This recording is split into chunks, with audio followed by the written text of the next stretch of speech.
Assalomu alaykum. Qandaysizlar? Yaxshimisizlar? Bizda bugun kechki ovqat somsa qildim, bilmayman qanchalik o'xshaganmi yo'qmi. Bosib ko'raylik mana.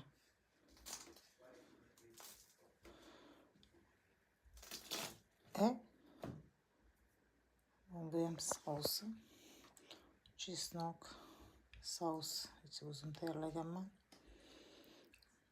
Yeb ko'ramiz. Qanaqa bo'ladi? Davud, willst du essen? Oi. Warten, jetzt ist Elif kommen. Dann warten. Ich wollte essen. Oh, stopp.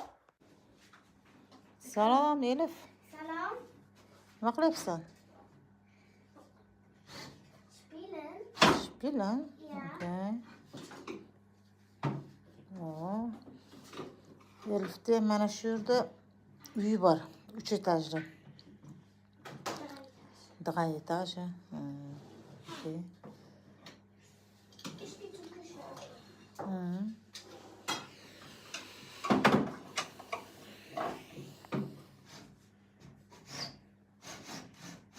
Okay.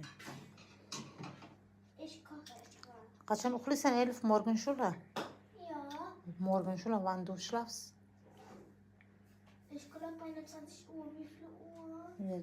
Bu hozir soat 7 bo'ldi, 19 uva. Okay. Okay? Dann langsam asasta allaga. Okay.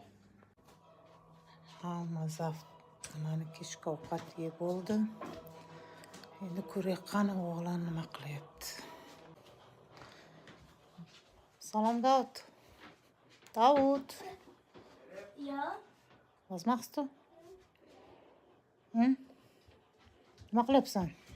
Oh mein Gott, Max. Na, Bro. Oh, mach wieder Stopp. Du bist ganz Davud. Soat necha bo'ldi?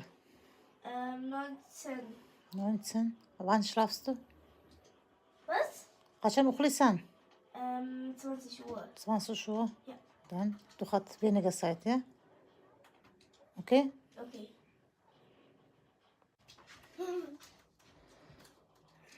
Elif xonasiga kirayotgani.